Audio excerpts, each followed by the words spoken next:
Hello. Okay, so I'm dropping my phone everywhere. Oopsie.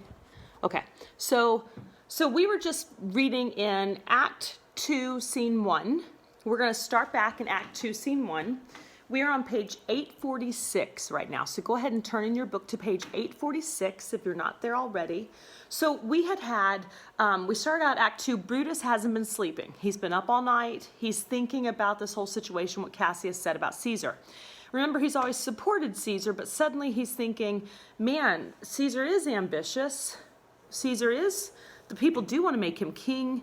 And man, if we make him king, if he's allowed to become a king, he's going to become this powerful ruler that's really scary. And we probably don't want that. There's a saying that says, absolute power corrupts absolutely. So we have this idea just in society at large that sometimes power is the very thing that makes people turn bad.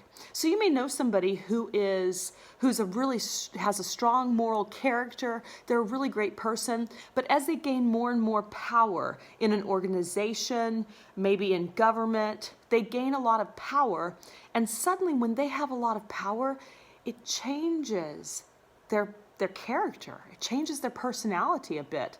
And we have examples of that throughout history, throughout time. And so we are concerned when people gain absolute power. You get, instead of a monarchy, you get really like a dictatorship, right? That's a different thing. Just having a monarch, just having somebody who's a king or a queen, that means that they rule, but they are not necessarily a dictator. They're not necessarily a tyrant. But a dictator or a tyrant, they are ruling with like an iron fist, and everybody has to do what they want.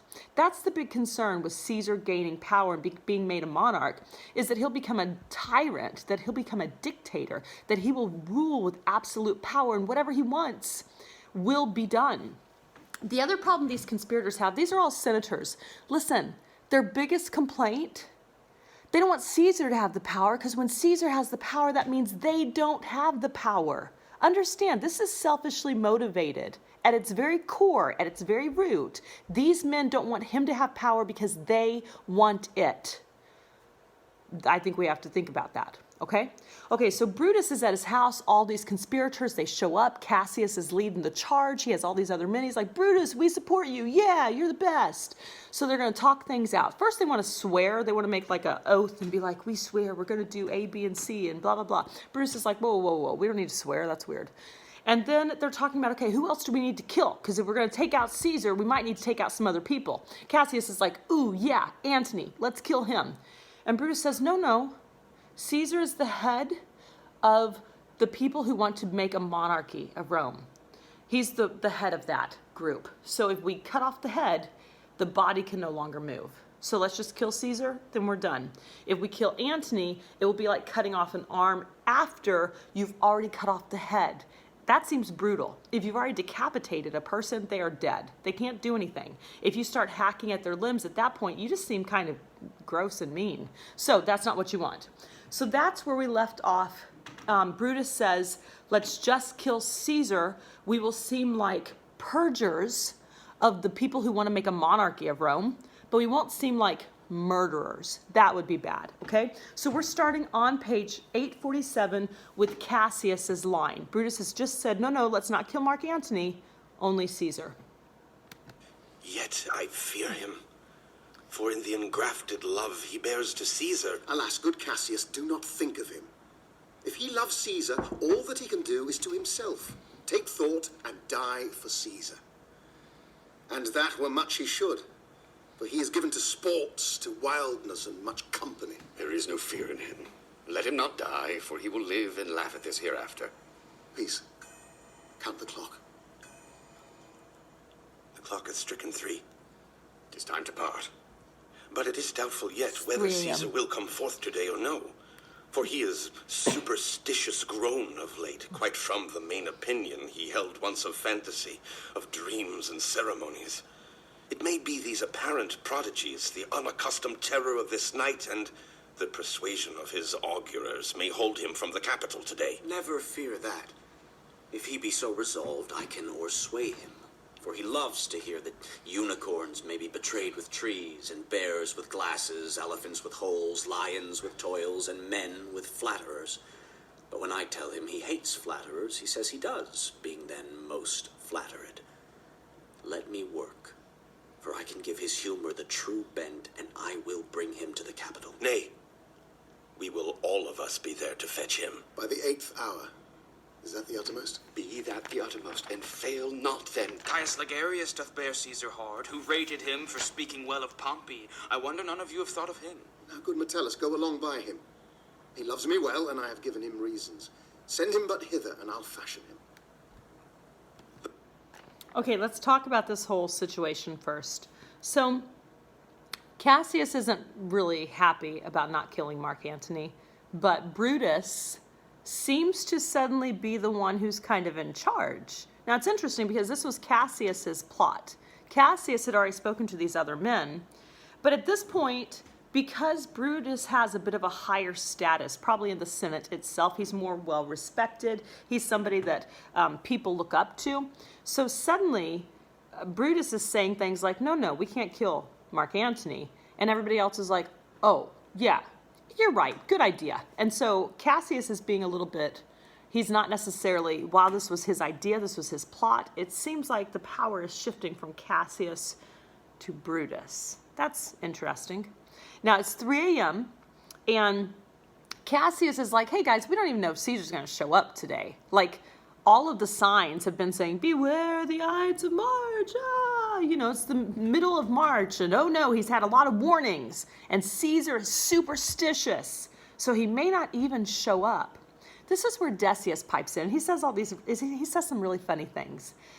He says, no, never fear. I can sway him. I can talk him into it for sure. If I tell him I'll tell him to be there, no problem. Then he talks about how that men can be gotten with flattery. So if you want a man to do something, all you have to do is flatter him, and he'll do it. And he specifically means Caesar. Caesar is the type. Caesar says, when I tell him he hates flatterers, when I, Decius, say to Caesar, you hate flatterers, he says he does, being then most flattered. Because somebody's talking about what he's doing and what he hates. Somebody cares about him and his thoughts the most, so he's being flattered in that moment. And Caesar would be like, yeah, I hate flattery, as he's being flattered. You're so smart, Caesar, you never fall for flattering. And he's like, yeah, I hate that. And he's being flattered in that moment. So it's kind of funny, when people are flattering you, do we listen to that or do we not? So Decius says, if I flatter him, I will be able to get him to the capital. Don't worry about him not showing up. He'll be there. And he'll be there they're talking about like 8 a.m. or so. He's going to start probably heading to go to the Capitol. So they're going to get him out of his house and get him to go to the Capitol building where they're planning to do the deed. Okay, and now they're planning on all the people that should be there as well. The morning comes upon, sir. We'll leave you, Brutus. And friends, disperse yourselves, but all remember what you have said, and show yourselves true Romans. Good gentlemen, look fresh and merrily. Let not our looks put on our purposes, but bear it as our Roman actors do, with untired spirits and formal constancy. And so, good morrow to you, everyone. Okay, so right then, Cassius says, okay, guys, we're going to go out from here. This is our last time talking about this out loud. This is the last chance we're going to get to say anything before we're actually doing the deed today. But everybody stay strong, keep it together, be true Romans. Remember, the thing we're doing is for Rome. That's what Cassius says. And then Brutus says, right, I'll see you in the morning, a few hours from now. I'm not going to be getting any sleep. He says, but that's okay. He says,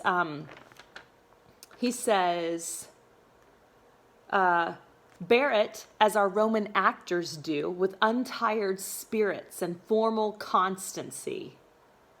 So let's be strong and let's put on our happy face like actors do. Think of an actor or an actress, maybe they feel horribly sad. But they have to put on the happy face because they're playing a part that's really happy and bright, and they have to put on this kind of false facade. That's what he's saying they need to do today. So no matter how you feel about this, even if you're tired from being up all night, like, that's okay, guys. Just play it off, act strong. Okay, so all of the men leave. Boy! Lucius!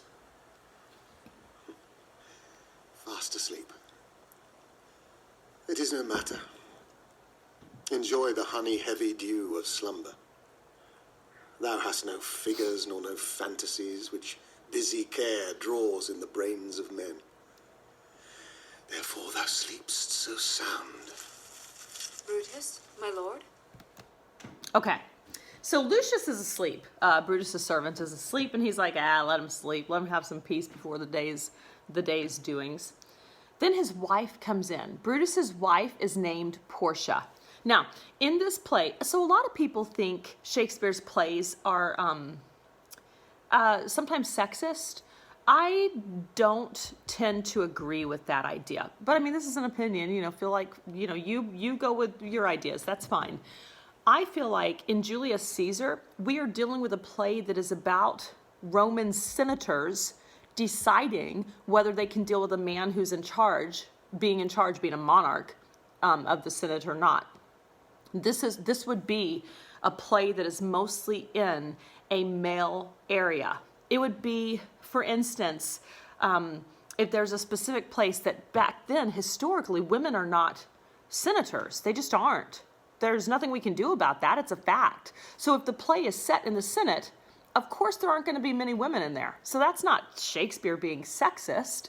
That's Shakespeare writing about a real event the way it actually was. If he made a bunch of the senators women, that's inaccurate to the history of the time. So I think we have to be cautious whenever we're claiming things like sexism in older literature. We have to be careful about what was happening in society at the time.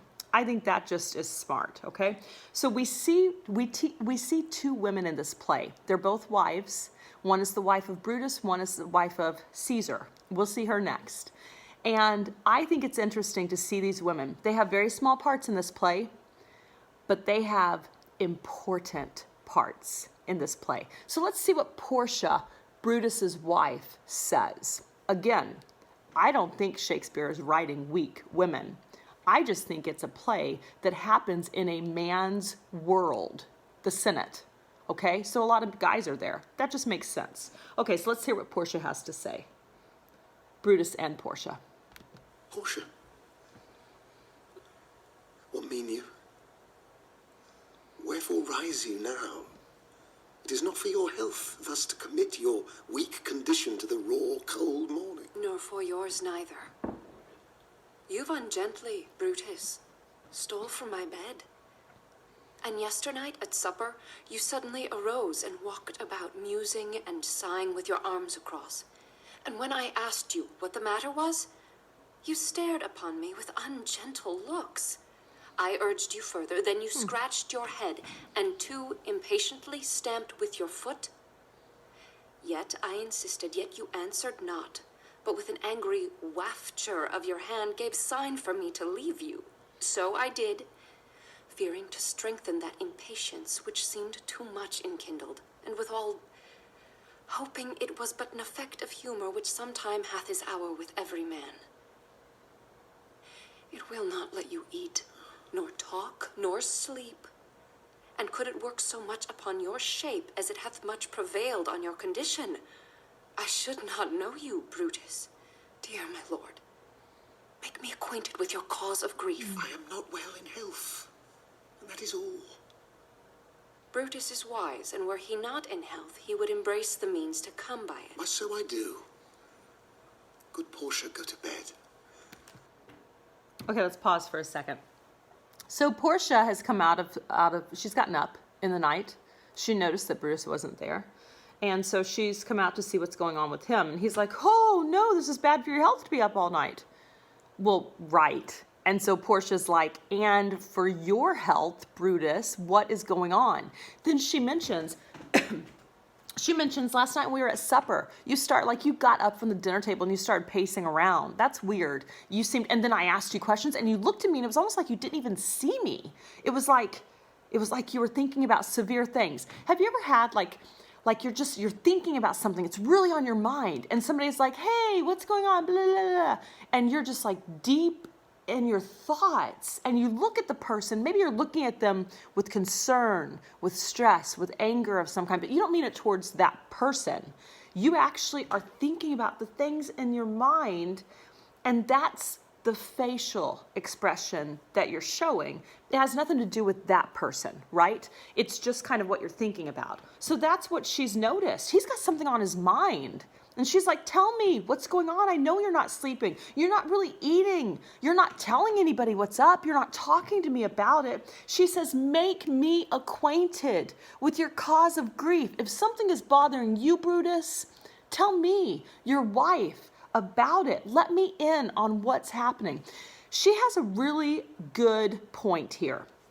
When people are married, one would hope, and even back in this era, in ancient Rome, this wife is asking for her husband to lean upon her, to share his burden with her, which I think is a great request. I think that actually maybe shows us that these Roman relationships aren't as antiquated as we think they are. Portia's asking to be treated as an equal here, to be told what the problem is, so that Brutus can lean on her, his wife that he chose, this woman who loves him, that she can lend him support. Maybe she can help him with the situation that's on his mind. Now, of course, he's like, no, I'm fine, go to bed. Let's see what she says. Is Brutus sick? And is it physical to walk unbraced and suck up the humors of the dank morning? What, is Brutus sick, and will he steal out of his wholesome bed to dare the vile contagion of the night and tempt the roomy and unpurged air to add unto his sickness? No, my Brutus, you have some sick offense within your mind which by the right and virtue of my place I ought to know of, and upon my knees I charm you, by my once commended beauty, by all your vows of love, and that great vow which did incorporate and make us one, that you unfold to me, yourself, your half. Why, you are heavy. And what men tonight have had resort to you? For here have been some 6 or 7 who did hide their faces even from darkness. Kneel not, gentle Portia. I should not need if you were gentle, Brutus. Within the bond of marriage, tell me, Brutus, is it accepted I should know no secrets that appertain to you?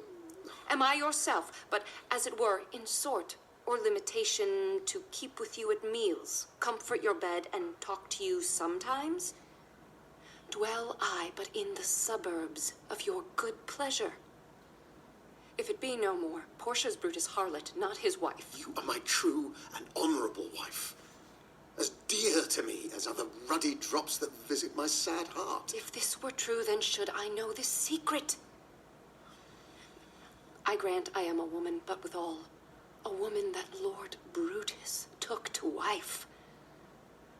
I grant I am a woman, but withal, a woman well reputed, Cato's daughter.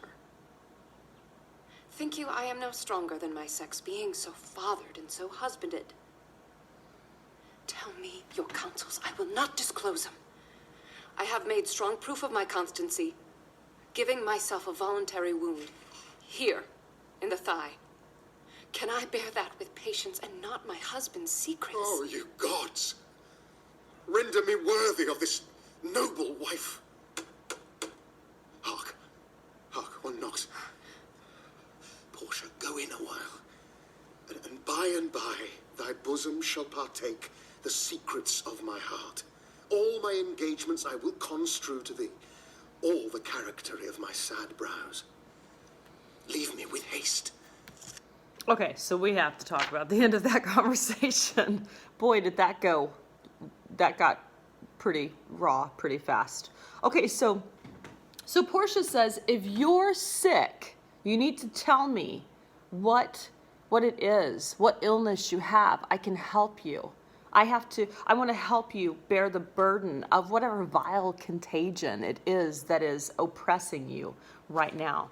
She says, on my my charm and on my beauty that you once thought I possessed. Please, by all of your vows that you've vowed to me yourself, please share with me what is happening with you. If you ever loved me, tell me now what is the problem. And she says, all these men that had their faces covered, like they were hooded, they were hiding their identity. They came and visited you. That is sketchy, very sketchy, Brutus, and I need to know what's going on. She's actually down on her knees, begging him to tell her what's going on. And he says, no, get up, it's okay, you know. And she says, if you don't tell me, and listen, she puts it pretty plainly here. She says, if you just eat with me and allow me to comfort you in your bed, and I'm just allowed to talk to you sometimes, there are rules, and I just live in the suburbs, the fringes of your life. I'm not actually living in the middle, in the core of your life. If all of that is happening, it's like Portia is Brutus's harlot. She's a kept woman. She's not his wife, not an equal, not a partner, not a person to be respected, to be admired, to share responsibilities and burdens with. She's actually his harlot. That's not good. That's not good whenever your wife is saying, you're treating me like I am your harlot. Brutus needs to tread very carefully right now. He is on dangerous, dangerous ground. Portia is laying a lot of ideas out here. She wants him to share his burden with her. He says, oh my gosh, Portia, no, you're like the most true, most honorable, noble of wives. You're like the best wife ever. Oh my gosh, I love you so much. Ah! He's caught on. This is bad, buddy. When your wife is saying that you're treating her like a harlot, this is really bad, and you need to change your behavior. She says, then she starts talking about, I know I'm just a woman. Poor little me. I'm just a wee, feeble, weak woman. I know. But I'm the daughter of Cato. Cato, you may not know, but you can look in your little side note. Cato was a major supporter of Pompey. And when Pompey was killed, Cato, instead of being captured by Caesar, maybe brought to trial by Caesar, Cato took his own life. And that was considered kind of a more honorable thing than allowing himself to be taken out and put on trial and murdered for being a supporter of Pompey. So Cato's the strong person who is somewhat respected still in Rome because he was never, he didn't allow himself to be tried. He stood for his beliefs even unto death. That's how Cato is looked at. And then she says, not only am I Cato's daughter, so I'm strong on that, but I'm Brutus's wife. I'm your wife. That gives me strength as well. She says, you think I'm no stronger than the rest of my sex, being so fathered and so husbanded? Look at my dad. Look at my husband. I am strong enough to bear this burden with you. She says, tell me your counsels. I have made strong proof of my constancy. I have proven again and again that that my allegiance is with you, Brutus. Now prove that you feel the same way about me by sharing your burden. And if you look at the lines, Brutus says, oh, ye gods, render me worthy of this noble wife. Brutus basically just said, you're right, Portia. You are a noble woman. You are a woman of virtue who can absolutely help me bear this burden. You are. Everything you've just said is absolutely 100% true. But then there's a knock at the door. And Brutus is like, oh no, somebody's knocking. So he says, I have to go answer it. I have to see what's going on. Middle of the night still, don't know who's there. But I will share with you the secrets of my heart. I will tell you. Because you're right, you are my partner, and I need to share this with you. Now, here's the sad thing. Brutus never gets an opportunity to share things with Portia. I'm curious if he had said to Portia, hey, Portia, okay, so here's the thing that's on my mind. I think Caesar's too ambitious. I think he wants to make himself a king. I think once he becomes a king, I think he's going to be a tyrant, a dictator. So I think we probably need to kill him. Can we for a second imagine Portia hearing that? Brutus, why? Why do you think that he's going to become a tyrant, a dictator? You know this man. You've supported this man for ages. Why do you think that? Oh, well, you know, Cassius was talking to me. Cassius? I've seen Cassius. I've met Cassius. Why are we trusting Cassius? That's a terrible idea, Brutus. What are you doing, buddy? Think. Use your brain. Use your own ideas. Why are you listening to Cassius? He's a snake. Why are you doing that? Is what I imagine the conversation would go like. Here's the thing. We never see that conversation because Portia is never told about the plot. He never gets back to her. He never lets her in on it. I'm curious if things would have changed had Brutus shared with his wife the plan that was being enacted. Okay, so we hear that knock at the door. They're going to get the door. Lucius, who's that knocks? Here is a sick man that would speak with you. Caius Ligarius, that Metellus spoke of. Boy, stand aside. Caius Ligarius, how? Vouchsafe good morrow from a feeble tongue. Oh, what a time have you chose out, brave Caius, to wear a kerchief. Would you were not sick. I am not sick. If Brutus have in hand any exploit worthy the name of honor. Such an exploit have I in hand, Ligarius. Had you a healthful ear to hear of it? By all the gods that Romans bow before, I here discard my sickness. Soul of Rome, brave son derived from honorable loins, thou like an exorcist hast conjured up my mortified spirit. Now bid me run, and I will strive with things impossible, yea, get the better of them. What's to do? A piece of work that will make sick men whole. But are not some whole that we must make sick? That must we also. What it is, my Caius, I shall unfold to thee as we are going, to whom it must be done. Set on your foot, and with a heart new fired, I follow you to do I know not what, but it sufficeth that Brutus leads me on. Follow me then. Okay, so Caius shows up, and Caius doesn't know what the plot is, but he's like, Brutus, I'm here. Whatever you need, man, I'm here for you. And Brutus says, we have a piece of work to do that will make sick men whole. So there are sick men that are in Rome, and the work that we're going to do is going to make those sick men whole. Caius says he doesn't know what the plot is yet. He has no idea what he's agreeing to. He says, but are not some whole that we must make sick? That is a profound question. Brutus probably hasn't thought of that. And it might be nice if Brutus took a moment to think about that. Are there some right now who are whole with what's going on that might be made sick by what they're about to do? That's entirely possible, probable even. But he's like, no, I mean, yeah, I guess. So, yeah, we're going to have to make some people sick. Whatever. And then he says, I'll tell you about the plot on the way. We got to get moving. So you come with me. We're going to walk now. We're going to go to the next space, and I'm going to let you know what's going on. And that is how Act 2, Scene 1 ends, with Brutus and Caius going to the next space. I think they're going to pick maybe Caesar up at his house, okay? So that's what's happening. Okay, Scene 1, done. Bye-bye.